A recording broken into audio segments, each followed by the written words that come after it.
बिस्मिल्लाहिर्रहमानिर्रहीम अस्सलाम वालेकुम जट्टी। आज फिर एक दफ़ा आपके लिए देसी घी की रेसिपी लेके आई है। डिफरेंट सी है, बहुत मज़े की है। इसके साथ देसी घी के साथ हलवा आपको जो है ना वो फ्री में मिलता है बहुत मज़े का होता है। यकीन माने ये हलवा जो है ना बहुत टेस्टी है। आप एक दफ़ा ट्राई कीजिए इस रेसिपी को। ये देखें, मैंने डब्बा भर के जो है निकाला था देसी घी का, और ये सारी रेसिपी आपके साथ दोबारा से एक दफ़ा शेयर की है। आपको रेसिपी कैसी लगी मुझे लाजमी बताइएगा, और आप भी ज़रूर ट्राई कीजिएगा इसको। रेसिपी की तरफ चलते हैं। चैनल को सब्सक्राइब करना मत भूलिएगा। बिस्मिल्लाहिर्रहमानिर्रहीम, अस्सलाम वालेकुम। क्या हाल है आप सबकी? उम्मीद करती हूँ भैया आप खैरियत से होंगे। जट्टी आज फिर एक दफ़ा लेके आई हैं देसी घी की रेसिपी। देसी घी आप चेक कर सकते हैं, मेरे पास अच्छा खासा डब्बा है बलाई का, लेकिन ये हाफ़ है, अभी भरा नहीं था तो मैं, और मेरा यानी कि ख़त्म हो गया था तो मैं निकालने लगी थी।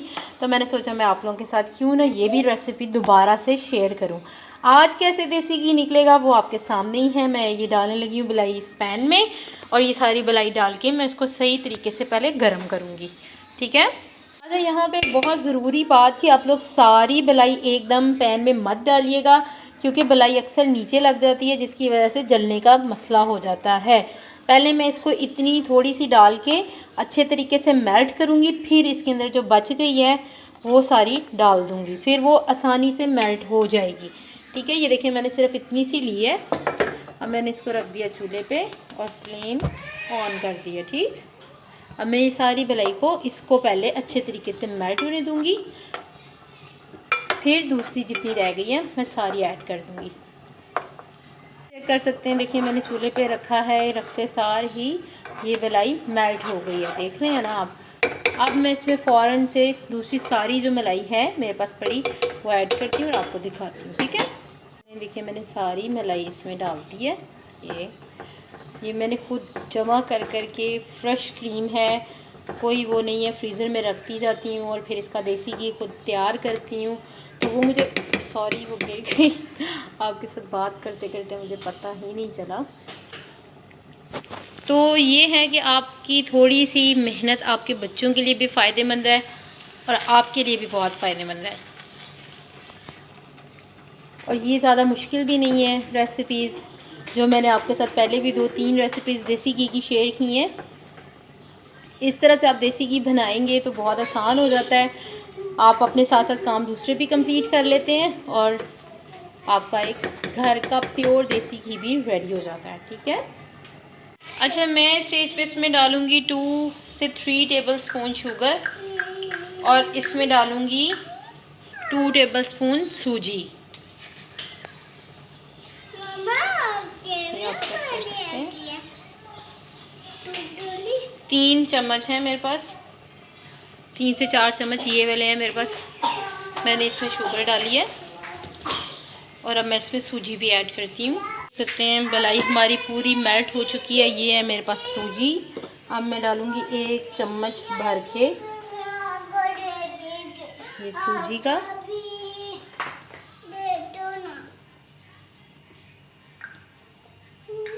ये 1 चम्मच भर के डालना है। ये भर के चम्मच यानी ये 2 चम्मच चले हैं। ठीक है, ये मैंने इसमें अब सूजी के ऐड कर देने और इसको अब पकने देना है। ठीक है, अच्छी तरीके से मिक्सअप कीजिएगा, नहीं तो सूजी की गुठलियाँ सी बन जाएंगी।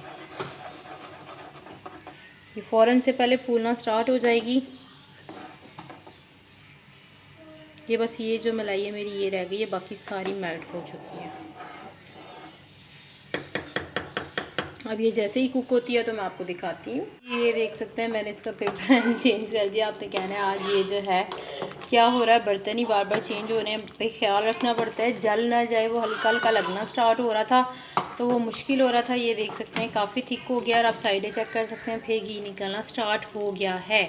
अब इसको थोड़ा सा टाइम और लगेगा तो ये ड्राई होता जाएगा। ठीक है, ये आप देख सकते हैं ये मिक्सचर कितना थिक है, और ये ऑयल छोड़ना स्टार्ट कर चुका है, काफ़ी हद तक छोड़ चुका है ऑयल।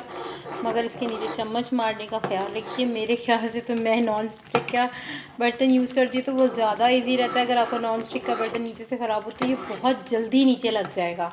इस चीज़ का बहुत ज़्यादा ख्याल रखिएगा, इसीलिए मैं दूसरा बर्तन चेंज कर चुकी हूँ अभी तक, और ये बर्तन में मैंने शिफ्ट कर दिया। वो हल्का हल्का नीचे फिर स्मेल आ जाए तो अच्छा नहीं लगता टेस्ट। ठीक है, ये देख सकते हैं ये हमारा जो दूध है वो बलाई वो पक रही है, थिक काफ़ी हो चुकी है, लेकिन आंच का आप ख्याल रखिए कि बहुत लाइट रहनी चाहिए, ठीक है।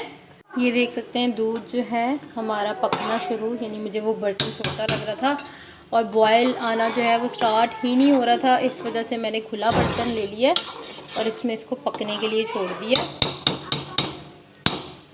सो आप देख सकते हैं मलाई जो है वो अभी से थिक हो गई है, ये इस तरह से नहीं होती, सूजी की वजह से थिक हो गई है। अब ये हल्की आंच पे पकता रहेगा और देसी घी तैयार होता रहेगा, ठीक है। मगर चम्मच मारना मत भूलिएगा, चम्मच साथ साथ लगाते जाइएगा। ये आप देख सकते हैं हमारा जो घी है वो काफ़ी हद तक बन चुका है। अब हम इसे निकालना स्टार्ट करेंगे। लाइट आंच पे उस वक्त से पक रहा था ये। अब मैंने आपको पहले भी शायद दलिए की रेसिपी में भी यही प्रोसेस बताया था कि आपने घी निकालते जाना है आहिस्ता आहिस्ता, ठीक है। अभी आप जो ऊपर ऊपर देख रहे हैं सारा देसी घी है। अब हम इसे निकालेंगे, कोई भी जिसमें बर्तन में आप निकालना चाहें। मैं ये प्लास्टिक का बाउल यूज़ कर रही हूँ। ऊपर चेक कर सकते हैं अच्छा खासा जो है ये अच्छी मिकदार में निकल आया है। अभी मुझे इसको और मज़ीद कुक करना है। ये जो लिक्विड फॉर्म में शेप है ना, ये सारी ख़त्म हो जाएगी, ठीक है। ये देखें कितना मज़े का हलवा है, ये जो रेडी हो गया है। ये मिकदार है मेरी देसी घी की, लेकिन देसी घी अभी और निकल रहा है, ठीक है। जिस तरह ये देखिए ऊपर आ गया ना सारा, तो मैं निकाल लेती हूँ और फिर से इसको पकना स्टार्ट करवा देती हूँ, ताकि जितना अच्छे तरीके से निकल जाए वो फिर मैं यूज़ करूँ। सकते हैं ये हमारा देसी घी निकला है। मैंने इसको फ्रिज में रख दिया था, दरअसल मौसम चेंज हो गया पहले लेकिन इस पर, इसलिए इतनी मिकदार में अच्छा खासा बड़ा डब्बा है, तो हलवा मैं अब वो यूज़ कर चुकी हूँ। इस वजह से मैं उसकी वीडियो नहीं बना सकी, लेकिन ये भी देसी घी की रेसिपी बहुत अच्छी है। आप लोग ज़रूर ट्राई कीजिएगा, दुआओं में याद रखिएगा। जेटी को दीजिए इजाज़त। अल्लाह हाफिज़, फ़ी अमानिल्लाह।